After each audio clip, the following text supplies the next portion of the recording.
Hello everyone, welcome to Act 3. A lot is going to happen this act. So we basically start with Rosencrantz and Guildenstern reporting to the king and the queen. They basically didn't figure anything out about Hamlet. Now Polonius and the king are going to go use Ophelia to see if Hamlet is really mad because of his love for Ophelia. Polonius says that with devotion's visage and pious action, we do sugar o'er the devil himself. This means that people act devoted and pious, but it's really just to mask their bad choices or this darker side of them. And Claudius says to himself, "Oh, 'tis too true. How smart a lash that speech doth give my conscience." We see that he actually did something awful, and we also see that his conscience is starting to weigh on him. This is important to see that he's got some guilt, and that his guilt and his shame are building. It will both allow for Hamlet to see his emotions later on, and it will make things even more tense. You know, the more worked up the king gets, the more jumpy he will get too, which makes things even more dangerous for both him and Hamlet. And now Hamlet enters, and we get the very most famous play part in the whole play. To be or not to be? That is the question. He is contemplating the idea of suicide. Is he actually suicidal? Or is he just thinking about suicide as a topic? It's possible that he has his moments. He definitely probably feels worn and apathetic. It's on his mind. He talks about how it would be easier to just die, but he also fears what is to come in the world after death. You know, there's the rub. For in that sleep of death, what dreams may come when we have shuffled off this mortal coil? You know, he's saying, like, who knows what kind of dreams might come after death? The dread of something after death, the undiscovered country from whose bourne no traveler returns, puzzles the will and makes us rather bear those ills we have than fly to others that we know not of. Thus conscience does make cowards of us all. You know, so he decides that he is choosing to fight to live, to bear those ills. He does want to live. If even just because he doesn't know what comes next. He so far has done everything he can to keep himself safe from the king. Now let's look at this speech in the light of all of his all-consuming objective of revenge.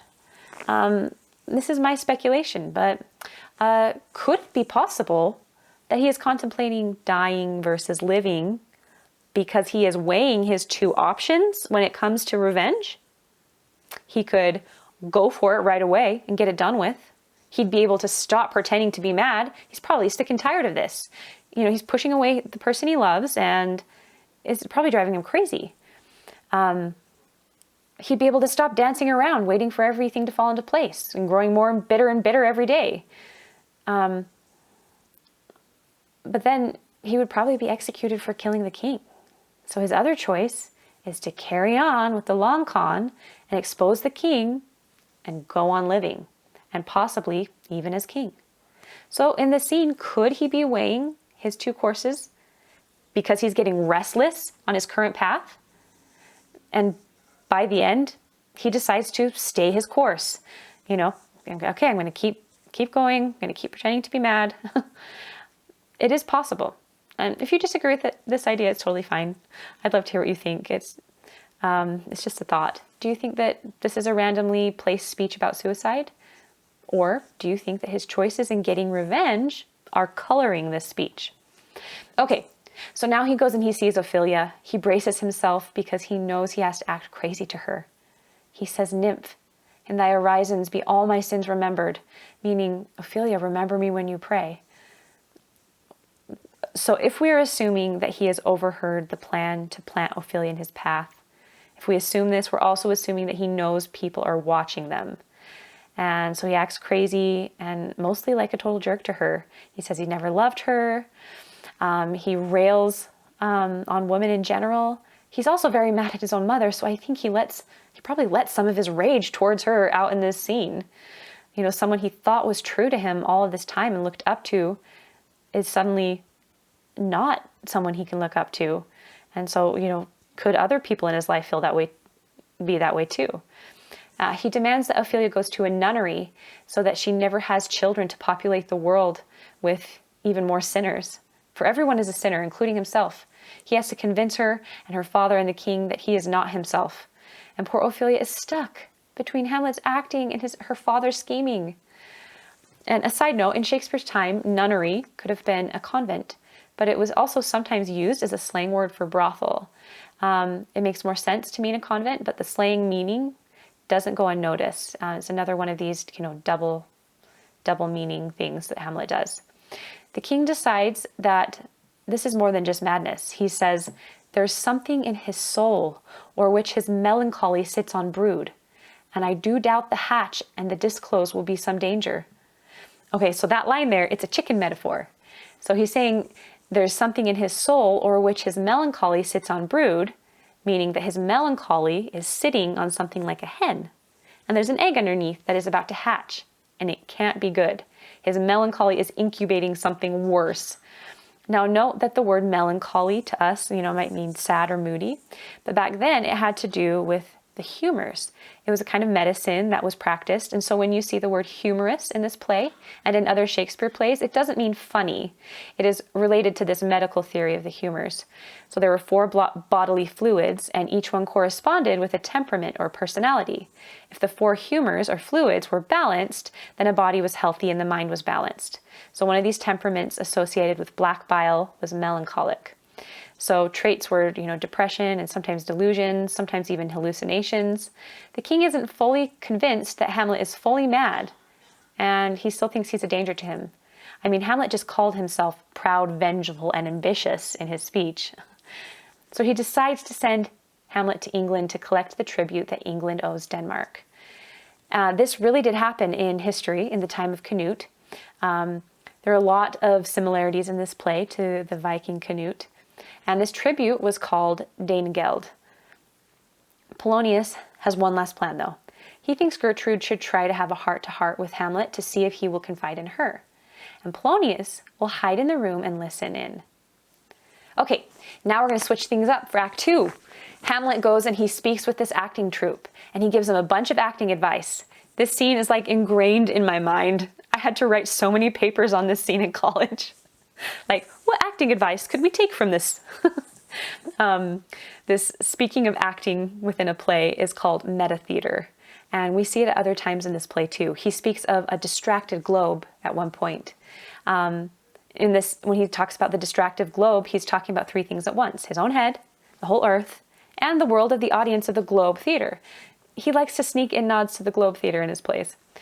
And at one point in Act 2, he talks about this brave o'erhanging, this majestical roof fretted with golden fire.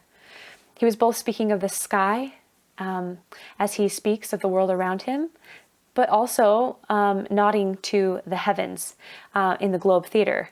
The heavens in the theater was like this covering kind of above the stage to keep the rain and the weather off of the actors, and it was decorated with suns and stars. So we have all this, kind of talk of the theater. He tells the actors not to overdo it, not to saw at the air. He tells them not to mouth their words, as some players do. And when he says not to mouth their words, he just means not to exaggerate the words too much. But then he goes the other way and says, but don't be too tame either. There's really a sweet spot in acting, not too tame and not too exaggerated. He tells them to suit the action to the word and the word to the action. Basically, he hates it when an actor overdoes it to the point where it isn't believable, and the only ones who appreciate it are the ignorant people in the cheap seats. I love the line when he says, "Oh, there be players that I have seen play and hear other praises, and that highly, not to speak it profanely, that neither have the accent of Christians, nor the gait of Christians, pagan, nor man, have so strutted and bellowed that I have thought some of nature's journeymen had made men, and not made them well. They imitated humanity so abominably." Basically he's saying, some actors are so bad that they can't even figure out how to walk or talk like an actual human being when they're on the stage. He wants everything to go perfectly because he wants to hit Claudius in the feels. At the end of the speech, he says, "I would have such a fellow whipped for overdoing Termagant." I don't know how to say this word. I should look this up. I would have such a fellow whipped for overdoing Termagant. It out Herod. Oh my goodness, I can't do this. It out Herod's Herod. Now, this is a reference to a type of theater called mystery plays. And they started in the Middle Ages, and they were a thing into the 16th century. So Shakespeare surely saw some of these plays. They were plays based on Bible stories, and they were usually put on for more illiterate audiences. They were over the top, and the villains of their stories were very prone to overacting and just like yelling their lines. Herod was one of the common villains. And Termagant was made up Muslim deity villain in some of these plays, simply made the villain because Islam was outside of what was normal for England at that time.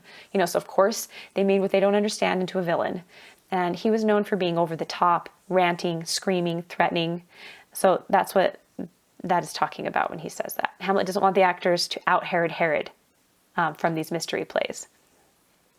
Okay, so now it's time for the play. And Hamlet is a little frazzled thing, making sure Horatio is in on the plan and can act as a witness to the king's reactions. He goes and sits right next to Ophelia as if nothing's happened between them recently. He asks if he can lie in her lap. No. Oh, don't worry, just my head in your lap. Did you think I meant something more? Did you think I meant country matters? And Ophelia says, I think nothing, my lord. Hamlet takes the chance to play with the word nothing. In Shakespeare's time, nothing was slang for vagina. So Hamlet takes her saying that she thinks nothing and makes some innuendos out of it. Ophelia is a bit shocked by this kind of hyper-joking behavior, but he gets bitter and sarcastic again really fast, talking about how happy his mother looks, and with his father dying 2 hours ago. The play starts. We first see the dumb show. A dumb show was a small part of the play that was done completely in mime. Sometimes offered commentary on the play. A dumb show would sometimes be for moralizing and sometimes for foreshadowing. And you can see that the dumb show is basically a reenactment of Claudius's crimes. The play starts, and it would obviously make both Gertrude and Claudius very uncomfortable. It's calling them out like crazy. But Hamlet says to Claudius, don't worry. This play isn't offensive because we have clean consciences. Your Majesty and we that have free souls, it touches us not.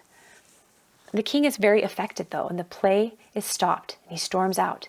Things are very dangerous now for both Claudius and Hamlet. Claudius must know by now that Hamlet knows, and Hamlet is free to go forward with his revenge. Everyone just saw that reaction, and Horatio was witness to it. That's enough for Hamlet.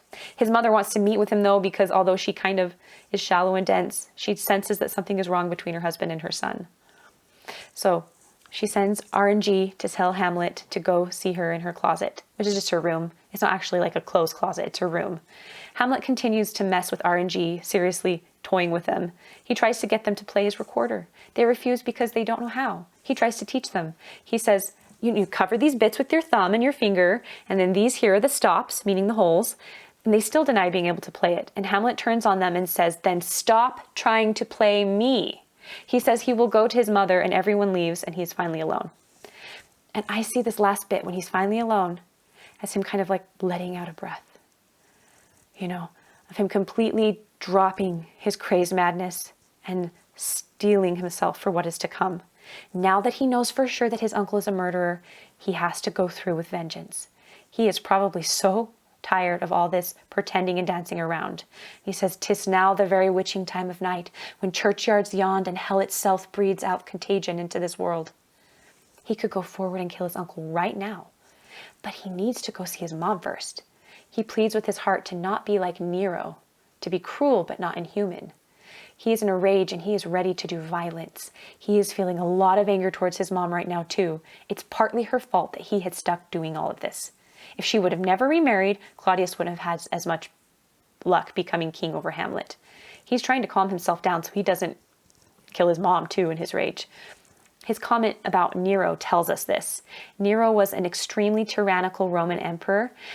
He ordered the execution of his own mother. So Hamlet is saying, don't lose control and be like Nero. He wants to be cruel to her, though. He wants to speak as sharp as a dagger to her, but use none. Okay, I'm going to pause right here. I'm going to have to finish my thoughts on this act in another video again. I'm sorry, it's hard to do this in short videos because it's such a long play. But I'm going to just wrap up the rest of my thoughts about Act 3 in a part 2 version of this video. I'll see you in just a sec.